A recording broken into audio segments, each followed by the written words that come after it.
À la même boisson spirituelle que les buvaient, un rocher spirituel qui les accompagnait, et ce rocher était Christ. La préexistence du Christ, cette doctrine établit la divinité de Jésus-Christ. Elle affirme que Jésus, avant son incarnation, était déjà présent spirituellement parmi le peuple de Dieu. L'apôtre Paul désigne le rocher qui a fait jaillir de l'eau dans le désert comme étant un rocher spirituel et affirme que ce rocher est Christ. Mais comment Jésus-Christ, en tant que Dieu, pourrait-il être un rocher de pierre? Cela doit être compris comme une expression métaphorique ou une figure de style. Sous l'inspiration du Saint-Esprit, Paul relie symboliquement le rocher à Jésus-Christ.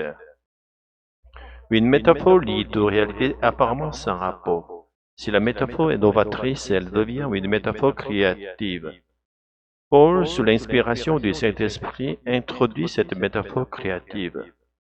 Seules les personnes choisies et appelées par le Saint-Esprit peuvent pleinement comprendre cette connexion symbolique.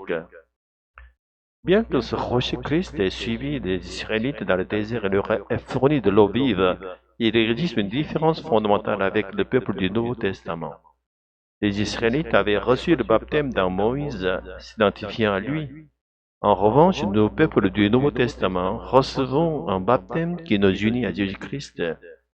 Bien que Christ préexiste éternellement, la grâce que nous recevons dans le Nouveau Testament dépasse de loin celle du peuple de l'Ancien Testament. En effet, nous sommes baptisés en Christ, le Fils de Dieu, et non en un homme comme Moïse.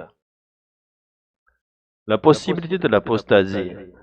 Dans Corinthiens 10, Paul explique bien que les Israélites dans le désert étaient unis à Moïse et reçu l'eau vive du Christ. Presque toute la première génération a péri dans le désert. Cela est dû à leur idolâtrie malgré leur délivrance de l'Égypte. Paul relate cette histoire pour avertir le peuple de Dieu du Nouveau Testament qu'il existe également une possibilité d'apostasie même après avoir été baptisé et uni au Christ. Pour éviter de suivre les mauvais exemples des Israélites, Paul souligne quatre attitudes à éviter: idolâtrie, l'immoralité souvent liée à des pratiques culturelles avec des prêtresses ou des vierges dédiées aux idoles. Mettre le Seigneur à l'épreuve, douter de la bonté, de la puissance ou de la sagesse de Dieu pour des raisons mauvaises. Se plaindre ou murmurer. 1 Corinthiens 10, 31, que vous mangiez, que vous buviez ou que quoi que vous fassiez, faites tout pour la gloire de Dieu. Une vie vécue pour la gloire de Dieu. Paul exhorte les croyants à rechercher activement une vie centrée sur la gloire de Dieu. Cela ne se limite pas aux activités spirituelles dans l'Église, mais englobe également la vie quotidienne. Il n'y a pas de séparation entre le sacré et le profane. Par exemple, à l'époque de Paul, la viande vendue au marché provenait souvent des sacrifices offerts dans les temples païens. Manger cette viande ne constituait pas une idolâtrie car les idoles n'avaient aucun pouvoir réel.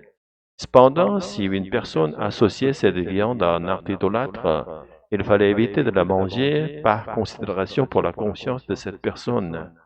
Vivre pour la gloire de Dieu signifie chercher non pas son propre avantage, mais le salut et le bien des autres. Une telle vie évitera toujours le chemin de l'apostasie.